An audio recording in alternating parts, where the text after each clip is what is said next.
Yo, what's going on, you guys? So, another episode of Overlord Season 2, Episode 3, and boy, did things shifted to high gear with the conflict is on the way between, Cocytus and the Lizard Tribe, and now we finally got an alliance with all three tribes of the Lizard Tribe.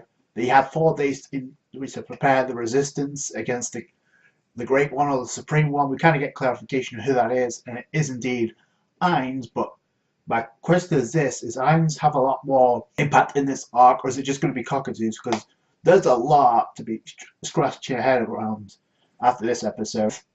So we see Zaryasu and Zerasu actually come to a stalemate, and Zaryasu actually wins the fight. So now they join forces alongside Lulu. So that's kind of cool. I actually still find it funny how Lulu's reacting to, I guess she could. I've confessed my love to her already, and yeah, Lily in the background are just bashing the tail as a shy little girl would after admitting she has feelings for somebody. So I thought that was kind of cute. I guess the skeleton resistance of 1,300 soldiers of the undead. Now we know conclusive. Now I have a question: is that summoned by? It looks like it's summoned by Cocytus, right? So the battle begins. We see the fodder Lizard Tribe, although they actually are putting up some resistance, and we see the bigwigs observing, waiting for the real threat to come by. So that was actually kind of good thinking, strategy based in this. Then Cocytus is like, okay, I need to up the ante a little bit because I'm doing this for Lord Iron, so I cannot lose this. And this is the biggest what the part of the episode, because we see him talking to Demiurge, and Demiurge is like kind of irking on Cocytus. Lord Ainz won't be assisting you in any way, so this is a way of sharpening your own skills. So I guess, but we do see Lord Ainz in this episode alongside Nabe, so that was kind of cool.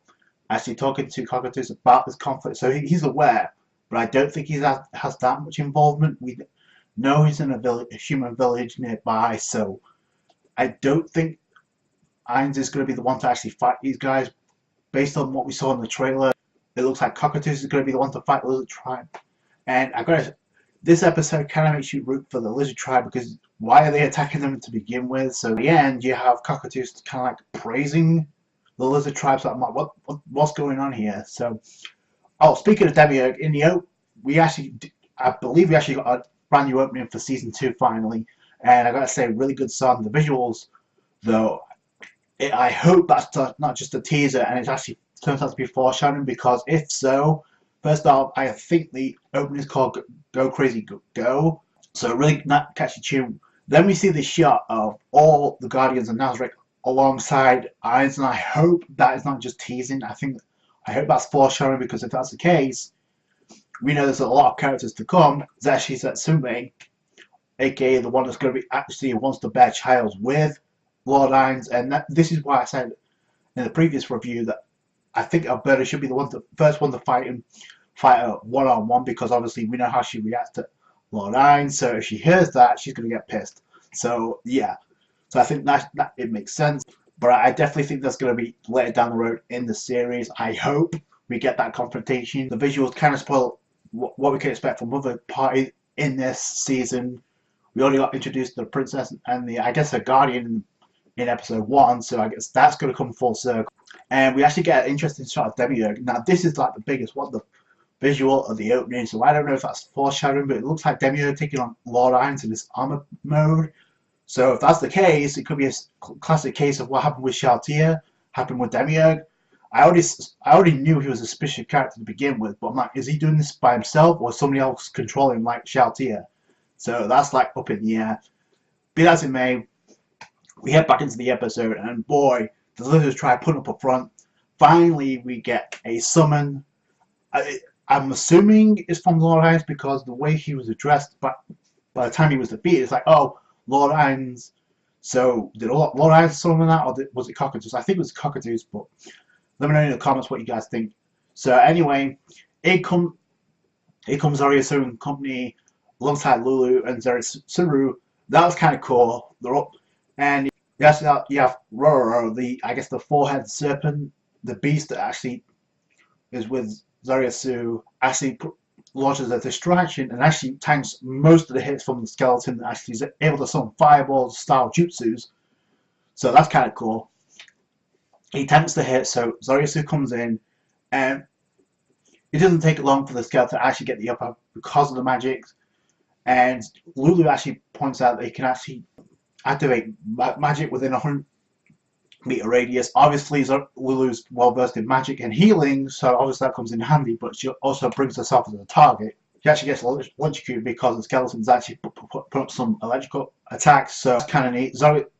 Seru actually got nailed too, so he actually tires out, and it's like up to Zoryasu to actually finish things before it gets worse. So this is kind of put the spotlight on him, so that's kind of cool. The Lizard Tribe, boy, like I said, this episode really made you root for the Lizard Tribe. I don't know what's going on with Ainz. I don't know if he's fully involved in this. He's just aware, but wants Cocytus to actually solve this out himself. So I don't know what's going on here, but I do like the involvement.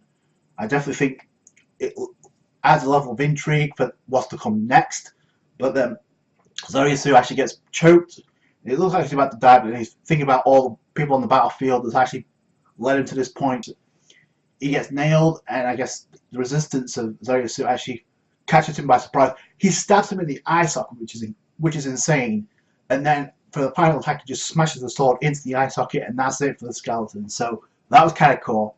I really enjoyed seeing what these guys can do, because we know for a fact they're going to fight Cocytus at some point, and that could be a blood show.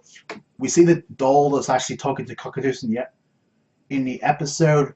We saw that in the previous episode too.